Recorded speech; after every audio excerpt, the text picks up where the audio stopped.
Welcome, and thank you for joining us for today's event, which is entitled To the Future with Love. I'm Heather Parry, and over the next hour, I'll be speaking to two brilliant minds, Ruby Wax and Rutger Bregman. This event is part of the Book Week Scotland 2020 Digital Festival. Book Week Scotland is a national celebration of all things reading and writing, so we really hope you'll enjoy being with us today. I'm sure my two guests need little introduction, so I'll just give them the briefest roundup of their incredible careers. Ruby Wax is a comedian, TV writer and performer who will be well known to all of us thanks to her 25 years in the business. Ruby, you don't look old enough. As well as knowing comedy inside and out, she also has a master's in mindfulness-based cognitive therapy from Oxford and was awarded an OBE in 2015 for her services to mental health. Her newest book, which I have right here, is And Now for the Good News, To the Future with Love. Rutger Bregman is a historian and writer and co-founder, I think I'm right, of The Correspondent. Is that right, Rutger? No, I can't pretend I co-founded, okay. But I've been there from the start. Okay. He's often cited as one of Europe's most exciting young thinkers. His last book, Utopia for Realists, which made the case for universal basic income, was a New York Times bestseller, and his new book, which I also have here, is Humankind, A Hopeful History. Guys, I'm so glad you could join me today. How's it going? I'm pretty happy. Amidst the pandemic. Maybe that's not appetizing. Ruby, where are you today? I'm in Findhorn, Scotland. When I was writing the book, I was looking for the good news. So I visited, the kind of the potential green shoots in business, tech, community, health, education. And while I was doing community, I went to several, intentional ones where they do walk the talk. It's zero emissions, but it's pretty swanky. We're not living in tents, but they know what sustainability means. Strangely, most people don't, even though they wear the t-shirt. So I'm here and I work in the garden where the food goes to a food bank. And yeah, I'd say I got it right. There's no small talk here and people are really interesting and we're not talking about politics. I want to ask you a little bit more about Findhorn later, because many of us in Scotland know the name, but we haven't had the experiences that you've had with it. So we'll get to that a little bit later. Rutger, where are you speaking from today? Well, I live in a place called Houten in the Netherlands. It's a little bit to the south of Utrecht, if you know that, or to the south of Amsterdam, you probably. I mean, the Netherlands is a very small country anyway. If I drive for 2 hours in any direction, I'm either in Germany, Belgium, or in the North Sea. Actually, the Houten is a little bit of a utopian place as well. It's quite famous among urban designers because I see it as the bicycle capital of the world. It totally revolves around bicycles. It's pretty much impossible to get around by car, or at least highly, highly inefficient. So you have bicycle highways and, well, it's bike everywhere. So yeah, sometimes you see these urban designers walking around here from Japan studying how it's been done. They sound like two pretty perfect locations for which to have this conversation all about positivity and future change and things we could be doing better and things we are already doing better. So with these two books, you've both come down like angels from on high to convince us during this cursed year that actually life isn't all that bad and humankind is both better intrinsically and doing better than we ever have done before. Amazing timing on the part of both of you. I'm sure you couldn't have known how necessary these books were going to be when you were writing them. But Ruby, can I ask you what brought you to this super positive understanding of the world? Your last book was called How to Be Human. Did writing that change your view of humanity? Well, I wrote it with a monk and a neuroscientist, and then we toured that show with the monk and the neuroscientist. And some of it was, still written with humor, but the part of the brain is very primitive. That's why we're in a little bit of trouble, because it doesn't realize that the wallpaper's changed. So it can't deal with the kind of complexities of the 21st century. So the basic idea was, you are not your fault. If you understand, things worked back then, but are backfiring now. So that was, I really thought we were more reptilian than we were the higher brain. And now I think we are the higher brain. And that's how we started. And the savagery is coming out because of the culture now. So I was sick of being bombarded by bad news, like everybody, if they were honest, before the pandemic. You know, one disaster ends, the next one steps in. So I wanted to go around the world, and see where, as I said, the green shoots are in business, in community, in health and education.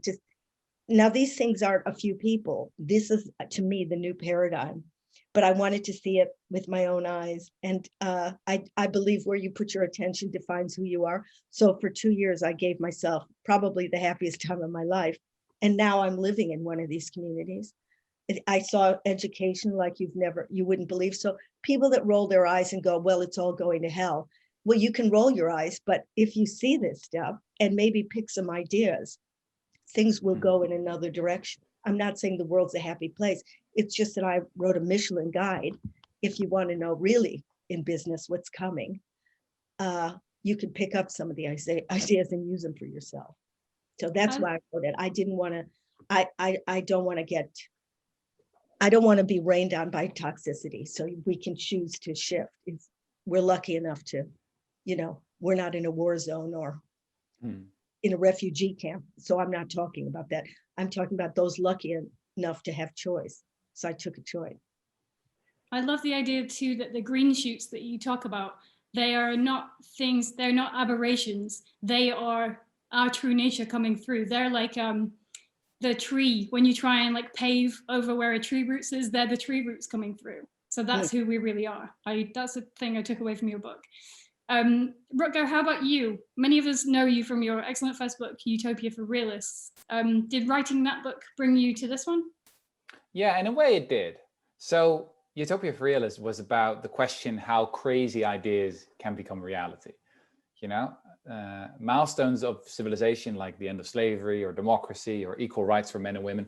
These are all utopian fantasies once. So I wondered how that happens. Turns out it actually starts in the fringes, with people who are first dismissed as unreasonable and unrealistic and irresponsible, and then it moves towards the center.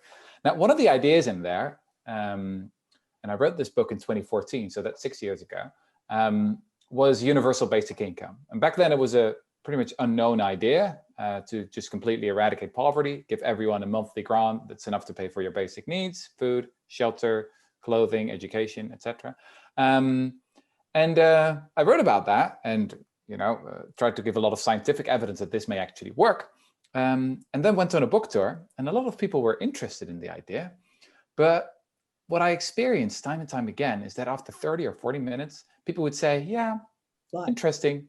But what about human nature?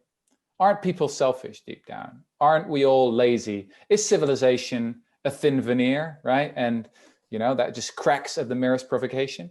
And then I realized that I needed to dig a lot deeper. So I started on this journey and did a lot more research and started to notice that there was actually a shift happening. In so many scientific disciplines, scientists were moving from a quite cynical view of human nature to a much more hopeful view of who we are as a species. I saw that in anthropology, sociology, psychology, even economics. And I spoke to all these experts, but they're all so smart and so specialized that they don't know what's going on or don't realize what's going in the field next to theirs. So I thought, well, maybe someone should write a book to connect the dots and to show that something bigger is going on. I'm just wondering why you think that is occurring right now. Why are we turning towards like a more positive view of each other even? Because like you said, there are certain things coming through in psychology and things like this, but also people who, don't work in those fields, I don't work in those fields, we do seem to be looking for a better view of each other. Why do you think that is? Well, I think, sorry, Ruby, but it all connects to what you said earlier, is that we humans, we become the stories that we tell ourselves. So stories can become self-fulfilling prophecies. If people believe that deep down we're all selfish and it's not going to work out, then that's probably going to happen. But if you turn that around, then we can maybe move to a much better, more egalitarian, more democratic world. And how about you, Ruby? Sorry. I think that people now know that the old model didn't work. It's occurring to people that it's not each man for himself and dog eat dog. And even, I'm sure, Rutger, you know this, that when Darwin said survival of the fittest, he didn't mean the big alpha, the big, the killer makes it. He meant, and the only reason it was misinterpreted was by Herbert Spencer, and then it caught on with industrialists, so they could justify their greed and say, yeah, well, the poor don't deserve anything. So they switched it around. What Darwin meant was those who cooperate best, those who are the glue of human, bring us together are the ones, those genes are passed. Now, I think we know now that we need to work more in community. I mean, we knew that when we sat around the fire, after a hard day's hunt, but we forgot it now. And so I think we're getting the idea back in every chapter, whether it was education, they are not pushing kids to, for example, when I went to Finland, you'll know this, Rutger, and there were schools in England. I met the Minister of Education. He said, we don't need a Nobel Prize winner, or we don't need, a CEO, head of whatever. We want people who feel safe. And so the way they educate kids, they are not burning them out, but they're making creative thinkers. And same in business. There's something called conscious capitalism. And I visited those companies. Don't worry about it. They are making a profit, but it's teamwork, and they're putting purpose in front of profit. And in a minute, millennials will say, they'll have an app that says this isn't kosher.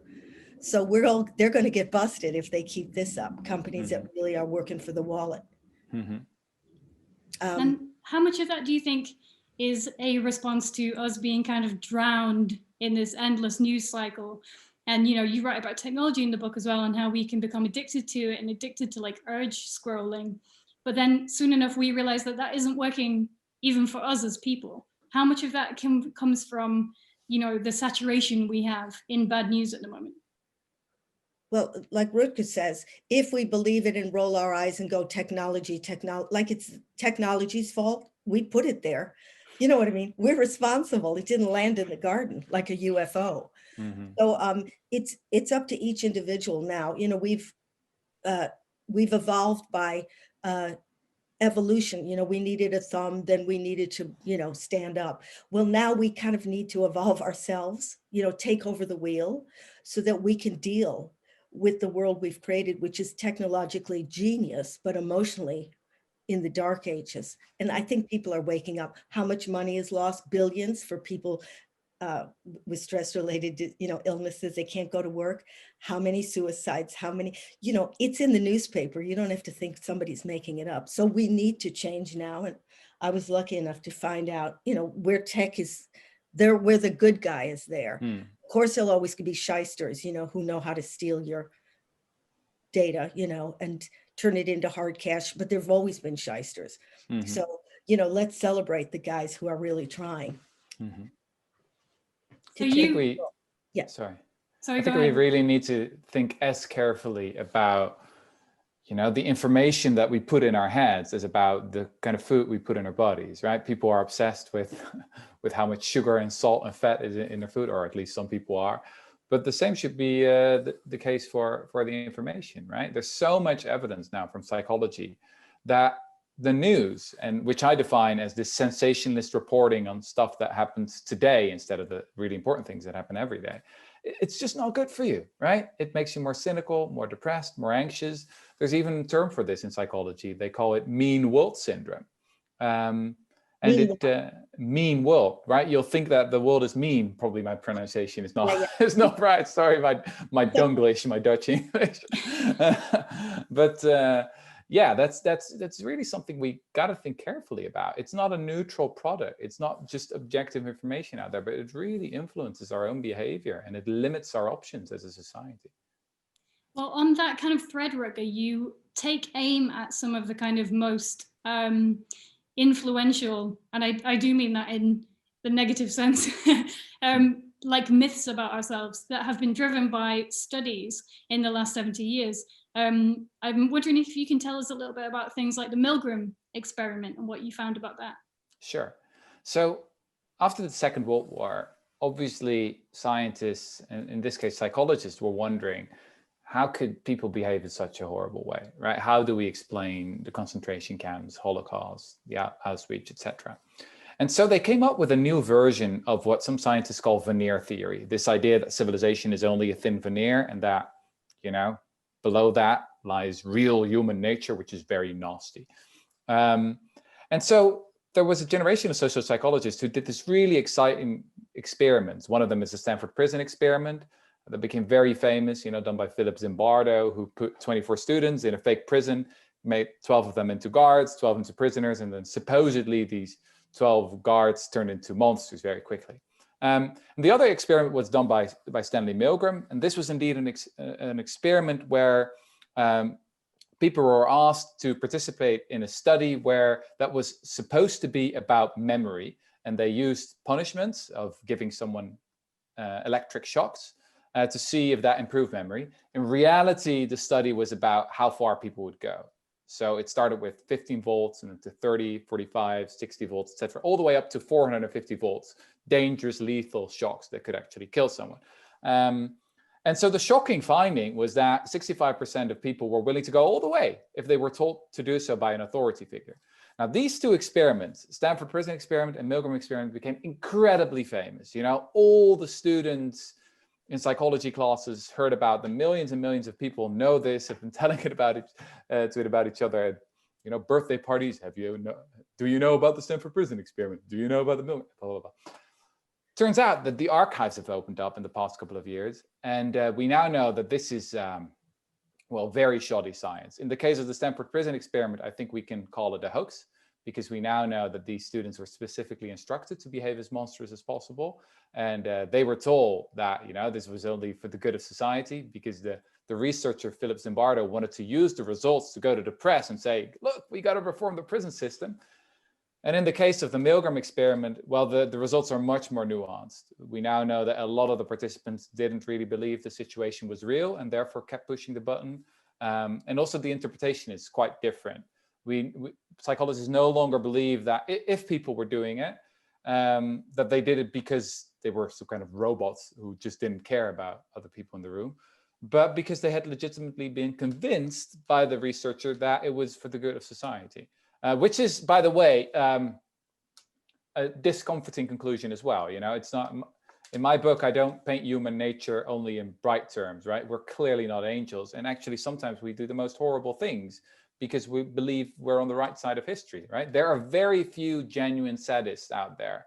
I mean, the Joker does exist, but it's a very, very rare creature. Most of us, when we do bad things, we do it believing we're actually on the good side. You know, we do it in the name of loyalty and friendship, etc. Anyway, long story short, we should revisit these experiments, and that's what scientists and psychologists have been doing, and they've reached very, very different conclusions. It's really striking sort of how much has to be put in place to make us believe these awful things about each other. It has to have the veneer of being science. It has to have, like, you know, people who know more than us telling us this. And what I like about both of your books is that they are very different, but they share this idea that we actually thrive on connection and collaboration.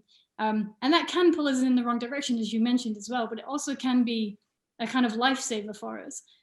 Ruby, I was thinking about your frazzled cafes, which I hadn't heard of before. Can you tell us a little bit about what that is and what comes from that?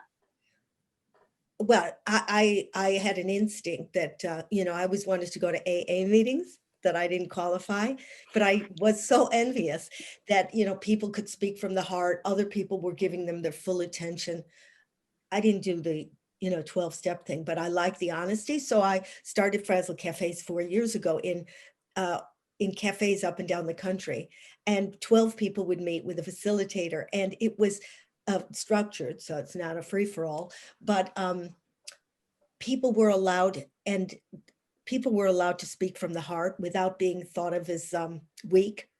And you watched how these people would come in as kind of timid strangers, but by the end they were so connected. I mean, that was the new family, and they'd meet every 2 weeks, and some of them stayed for 3 years. Then when lockdown happened, I now do it on Zoom, and I have about 100 people 3 times a week. If you go on frazzlecafe.org, you can come on, it's free. And I have about 100, but I also have, there's hosts during the day if you want to join a smaller meeting. So 100 people come on. I'm telling you, maybe religion used to be like this. You know, we don't talk politics. It's not therapy. You don't say, here's what I would do. But I open and close it with mindfulness just to get everybody a little defrazzled, and we're all in the same room. And then for 1 or 2 minutes, people can start to talk. And I'm telling you, compassion is the new virus. Some of them are young, old, different colors, and you just watch their heads nodding. And some people say, you know, I always felt invisible and nobody cared, but now I can feel it in the room. Their stories are unbelievable. Nobody's indulgent. Nobody goes on too long. And then there's breakout rooms, and that's where they really, really bond. And, you know, it's good for our health. Too bad we didn't do it in real life. They're always, you know, Quakers know how to do it. But a lot of people have said, I'm practicing here, giving people my full attention and listening so that when I get out of here, I have a new way of listening, because we we're trained in listening. So so you're reinventing religion, basically. Maybe. I mean, it's not my idea, but I believe that when humans are given the freedom to not rant, but to be as authentic as they can, I don't think people look down at it. I think I now only trust somebody who's vulnerable. I don't want to hear about people who are arrogant and make me envious, because that's what it stirs up. Envy, anger, rage, jealousy. Just say, here's who I am, for God's sake. If we don't do that now, we're never going to do it. And you do write, Ruby, about how if you give people space to be vulnerable, they will be vulnerable. And that's what fosters that connection.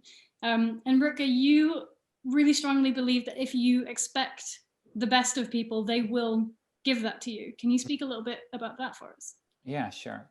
So in medicine, we know about the placebo effect, right? Where if you believe something's going to cure you, then it just might, right? This has been really thoroughly researched, that if a doctor says, well, this pill, and actually nothing's in there, it's just a bit of sugar, that might actually help.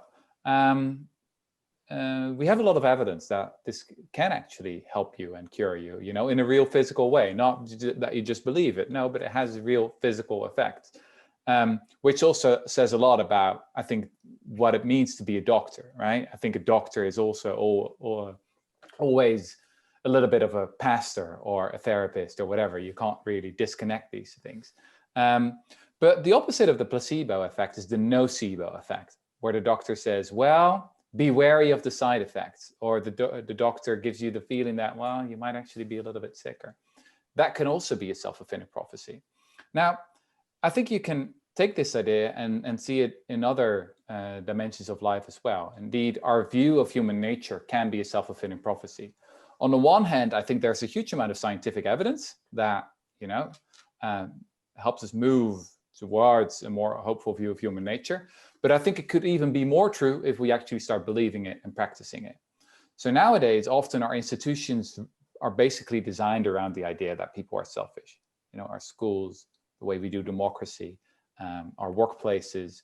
And if you believe people are selfish, then you need a couple of things. You need hierarchy, you need control, you need bureaucracy, et cetera, et cetera, et cetera. You need, yeah, basically a pyramid structure, because you can't trust them to govern their own affairs.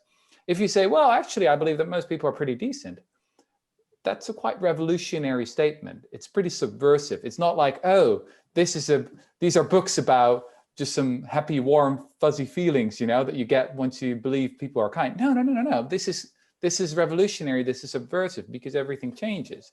And that is also the reason why throughout history, those at the top have always been very wary of a more hopeful view of human nature, because they understand what it means.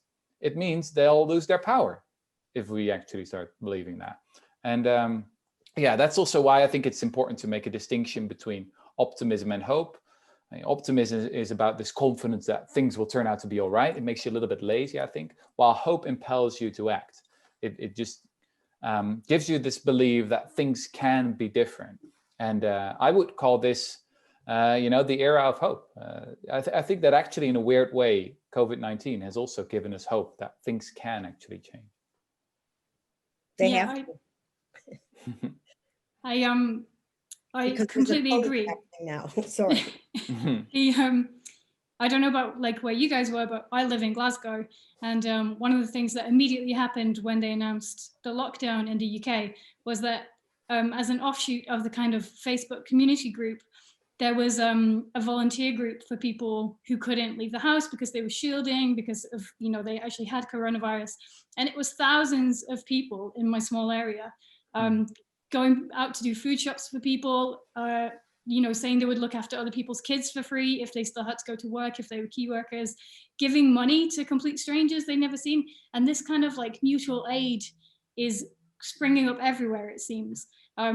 So I think the last 8 months have kind of borne out what both of you have been saying. So you've been proven correct, I think. But do you think that's something that we will keep on? Do you think the world we're living in now is one that we can take forward? I'm going to aim that at Ruby first.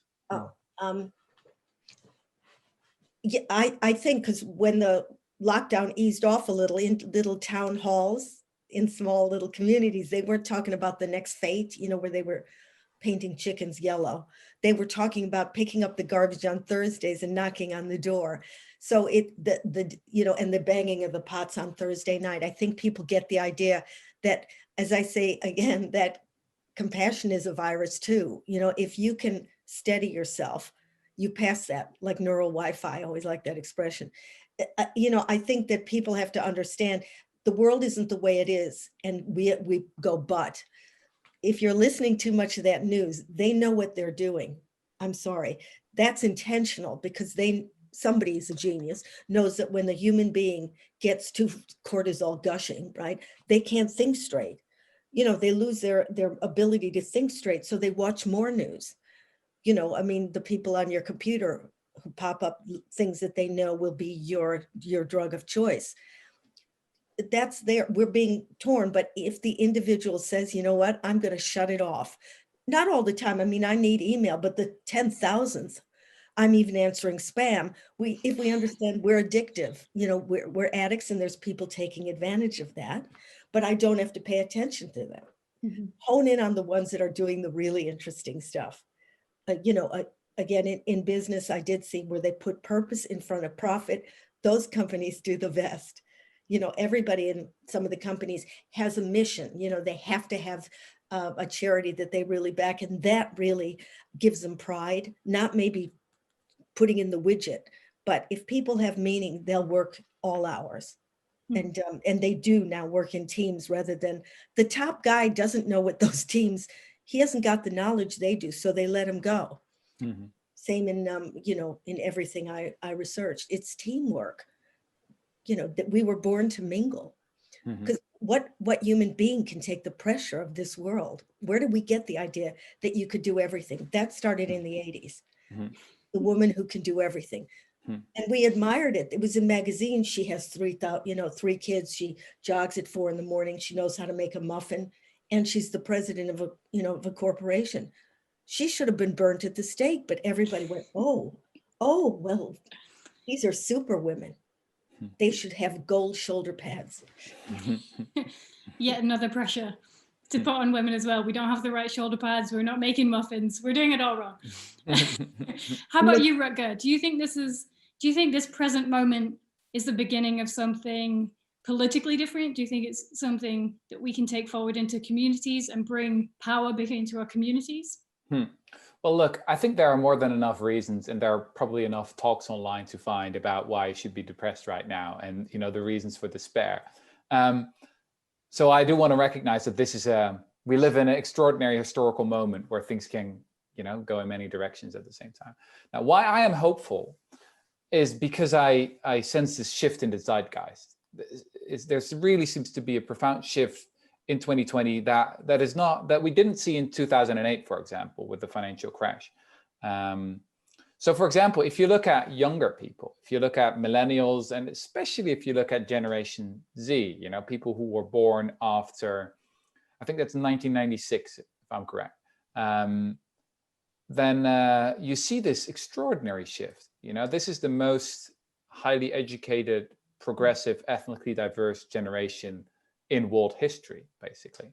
Now, if you think about the people who rule the world right now, you know, the politicians, the bankers, the lawyers, the accountants, etc., they're, you know, I don't know, 40, 50, 60 years old. They grew up, or at least they sort of intellectually, they came of age in the 80s and probably the 90s, you know, in the era when we thought that history had ended, the Berlin Wall had fallen, communism had lost, capitalism had won, and there was this confident feeling that basically nothing was left. You know, we could just enjoy our awesome iPhones, our fast food, etc.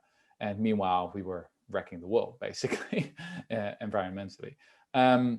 There's now a very different generation, and that generation is going to take over. Now, some people say, well, as people become older, they become more conservative.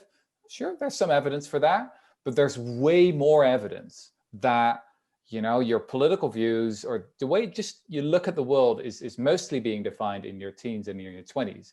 And there's a very, very different generation coming. So demography is on the side of change. Now, the question is obviously, is it going to be fast enough? And we have some pretty tight deadlines, especially when it comes to the environment. But this shift that is happening gives me hope. And to say one final thing about that, I think you can also see that in the world of ideas, that ideas that have been dismissed for such a long time are moving into the mainstream. I already mentioned universal basic income. You know, 6 years ago when I wrote about it, it was a completely forgotten, obscure idea, and it was very hard to get any attention for it. And now, just at the beginning of April, there was an editorial in the Financial Times, which is not exactly, you know, a leftist, progressive, communist newspaper or anything. But even the Financial Times was saying that we need to reverse the policy direction of the last 40 years and think about higher taxes on the rich, universal basic income, a more activist role for the state to really tackle climate change. You know, I'm not saying it's going far enough already, but it's just amazing to see what's happening. And if you would have told me that 5 years ago, I wouldn't have believed you. I think you're right. And I think anyone with kids or nieces or nephews is just amazed by how, you know, like connected these kids are with like the difficulties and challenges ahead of them, but how smart they are as well. I mean, it's just wild what like 10, 15-year-olds will be talking about now. It's certainly what I wasn't speaking about when I was 15. Mm-hmm. But I think it's also important to remember that there have been people doing these radical things for a while. And Ruby, one of those is Findhorn, which has been around, you know, for a long time now. Can you tell us a little bit about that, just in case people don't know what Findhorn is? Well, it's in my chapter about communities. I do go into the cities of, you know, where they are doing, for example, bike lanes, you know, Copenhagen wins, and where they're pushing people together so that the journey is as interesting as the destination. There's psychology now used in how people relate to each other, rather than these monoliths where the only, you know, you can see somebody's TV across the you know, airspace. You don't really see them. But I think a lot of people are understanding everything is contributing to our well-being. So I've gone to these eco communities, of which there are 10,000. So I didn't visit all of them, but they're built in a different way. There's 600 people here. It's some of them, whatever you do, I went to one in America too, where it's in Ithaca. So there were a lot of professors from Cornell. There's kids doing startups. There's old people. There's young people. They all have an allotment of vegetable, you know, where they can do that. They have to work 3 hours a week for the community. They have meetings, and the ethos of, it's called GEN, which is Global Eco Network. They have to follow the law, which is equality, authenticity, and fairness or something. And that has to be embedded in the way, you know, this community works. And in some of them, they don't own the house, they buy shares in the house. And if, you know, you suddenly don't know how to fix your computer, there's a website and all the neighbors come over. It's got heart. Now, I'm not saying you could do that all over, but in London, in South London, there's a place called Bed's End. This is free housing. The buildings are built so that they capture the sun. They do have the allotment, and they do have the community center. So elderly people are learning Zumba.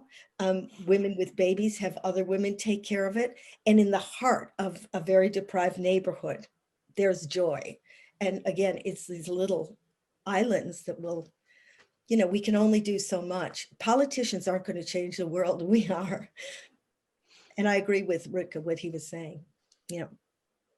It seems to be that sharing space is such an important thing. Is that something you find at Findhorn as well? Like just sharing space with people instead of closing yourself off gives over to a completely different mindset. Is that right?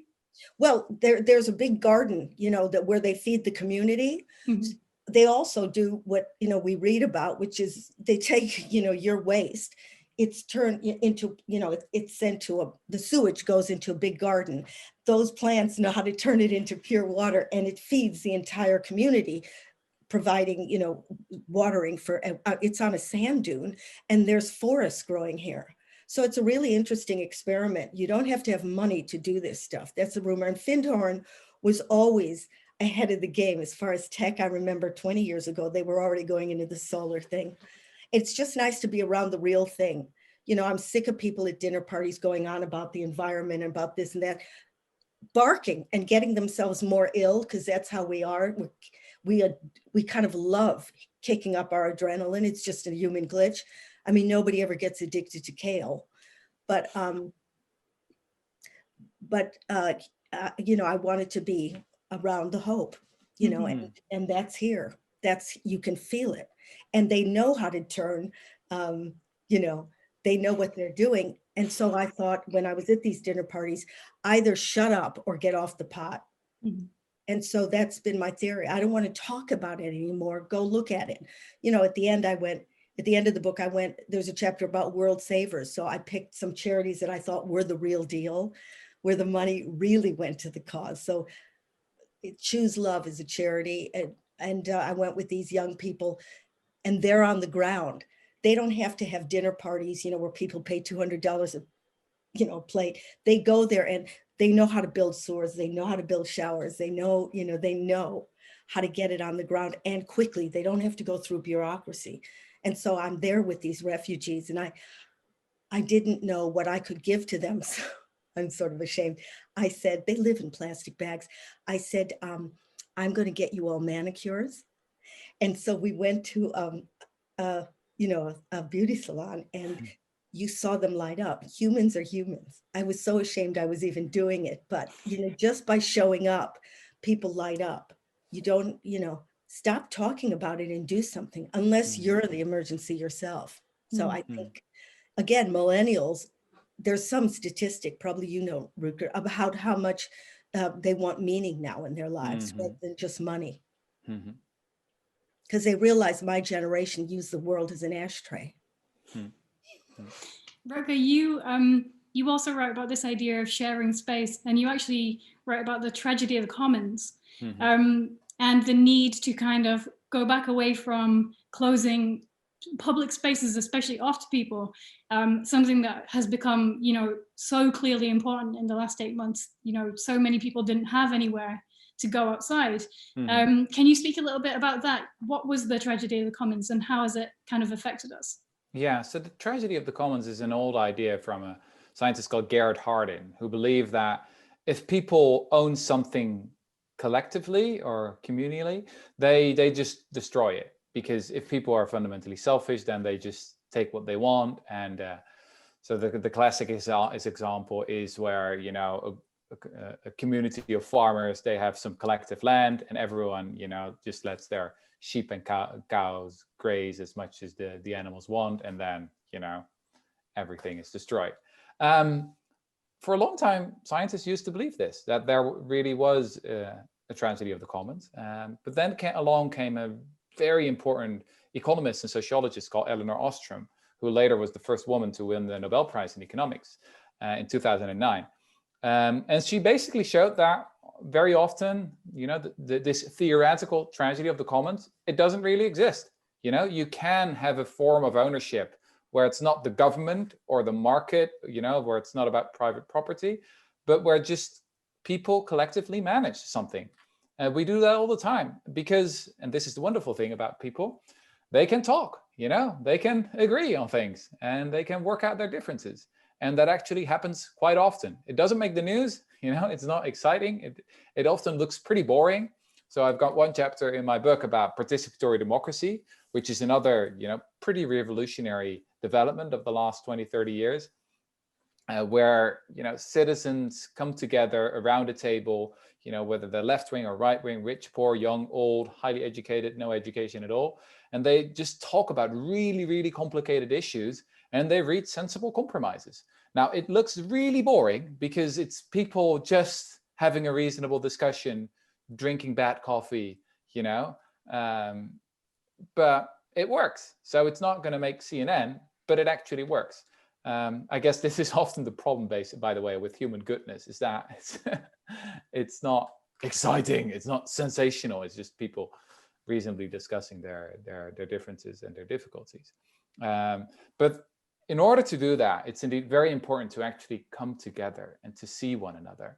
We have to remember that we humans are very physical creatures. We've not been uploaded into the cloud. Corona has also reminded us just how physical and biological we really are. And so we are designed, or we've been shaped by evolution for contact. We want to see, feel, hear, touch each other. It's so important. We can see it in our bodies. What makes us unique as humans, for example, is that we're the only species in the whole animal kingdom with the ability to blush, right? We involuntarily give away our feelings when we feel a little bit ashamed. And that establishes trust once again between people.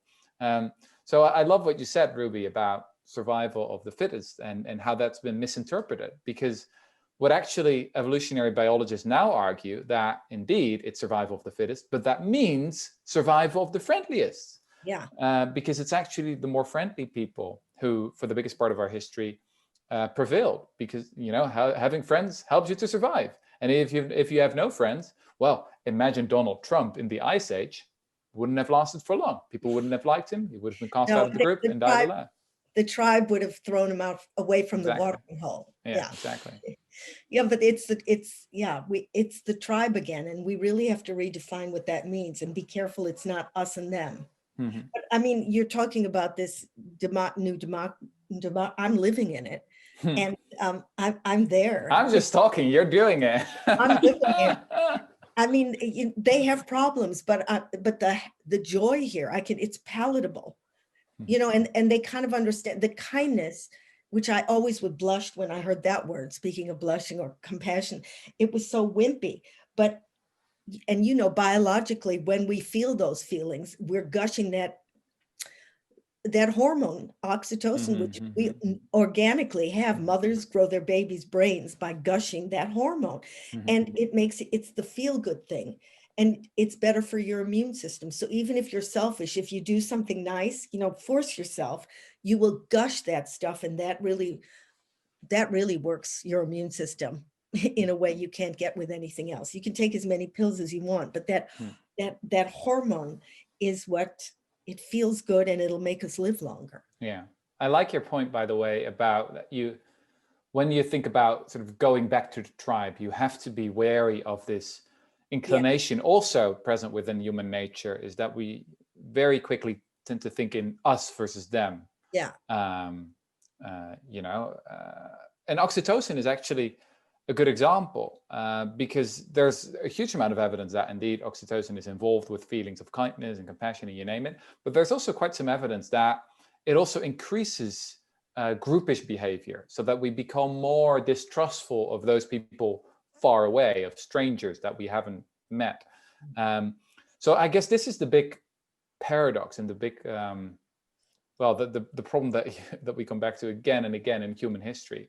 Can we also learn to trust a stranger? And can we feel the same kindness and compassion? Or maybe it's not even necessary to feel it, but at least sort of rationally understand that those people far away are also people, with the same desires and feelings as we have. And they also have kids that they love, et cetera, et cetera. I came up with an app. I made it up. Of course, I don't know how to build it. There's an app for that. No, but I made it up. Okay. You're sitting at your computer. You push, a face comes up from somewhere in the world, and then there's for the game, it says for 1 minute, just look at each other. For the next 30 seconds, one talks and, there's various questions, and there's an interpreter if they're from another country that says, what did you want when you were a child? Do you feel you've accomplished it? What are your hopes?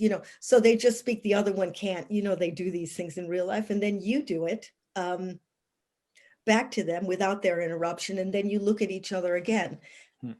And then maybe give each other feedback, and then that person disappears and you never see them again. But if everybody played the game for a few minutes, if you really look in the eyes of somebody, you can see it on my frazzled. They're looking in the eyes, they're not looking at the color. It's our natural inclination. If people feel the same thing we do, that's the tribe. Yeah. And this is, by the way, also where humans are unique. All the other primates, and there are more than 200 primate species in total, they have got dark, around their eyes, dark sclera. And so we have white. So people can see that I'm looking to the left and to the right now. And that's basically another gift from evolution. It helps us to once again establish trust. If we can actually see what other people are looking at, that really helps to trust other people. And other primates, chimpanzees, for example, they're a little bit like mafiosi wearing shades, right? Or poker players. So I think that's such a fascinating thing to think about. I mean, what would life be like if we couldn't actually look each other in the eyes? But yeah, we've really been shaped again. If I'm listening to you, I'm starting to mimic, your facial thing. So I'm reading you, and that again creates that oxytocin. It's, you can't do a weekend workshop or a top tip. It happens organically that our bodies will start to match. And we have to remember to savor those feelings. Well, this very neatly brings me to I think what's going to be my last question. The Book Week Scotland theme this year is future. So I'd love to round this up by asking, on your more optimistic days, what's your most optimistic vision of the next 10 years? And how can we start to move towards it, do you think? Ruby, I'll start with you. I can't speak for everyone. I think individually you have to decide, where's your tipping point? What do you want to live around? I mean, these are for those of us with choice again, and most of the world is struggling just to survive.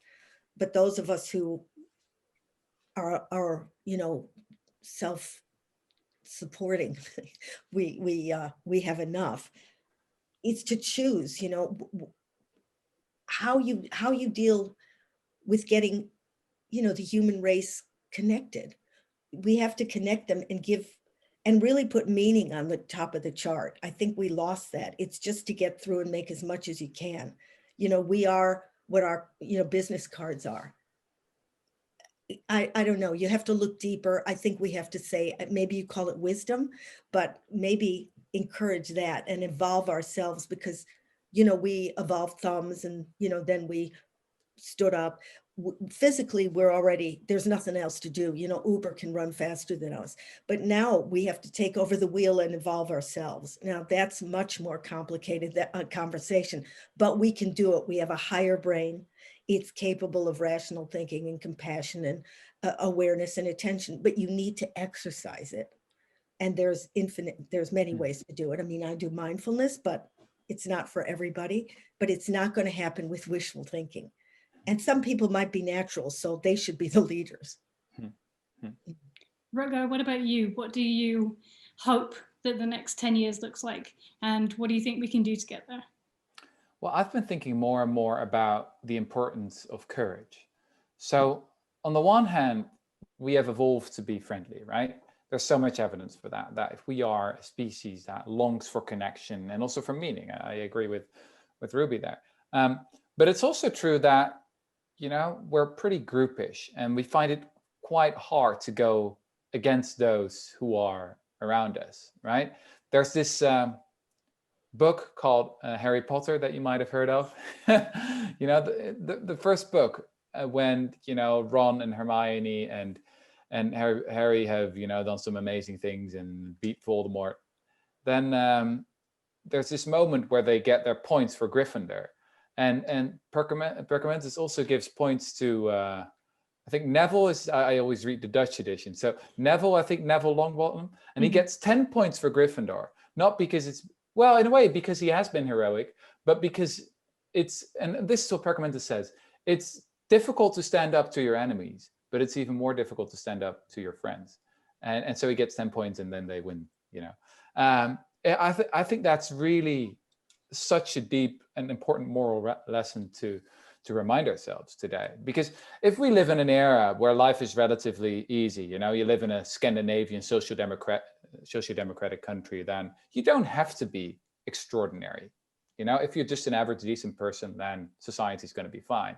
But if it's true that we're now moving into an era that is more difficult, you know, in terms of what's happening to the climate, to, you know, species going extinct, to democracy itself, then maybe history asks a little bit more of us, a little bit more courage. And then the question is, are we willing to be unpopular, to make things a little bit more uncomfortable? Are we willing to do more than just talk about our ideas, but also actually do something, like Ruby said? And so I think that's going to be more important. And I'm trying to push myself here because I guess that's where it starts. I think they're two brilliant sentiments to take with us as we go away today, look into ourselves and move forward with courage, and also the courage to be optimistic, which both of your books give us as well. So thank you so much for writing them. This Book Week Scotland event has been brought to you by the Scottish Book Trust. The Scottish Book Trust wants everyone living in Scotland to have equal access to books, because better access to books means better life chances. You can help by gifting a book to a family who is struggling this Christmas. If you've enjoyed this event, please consider sharing your love of reading with others by making a donation to Scottish Book Trust Christmas Appeal at scottishbooktrust.com.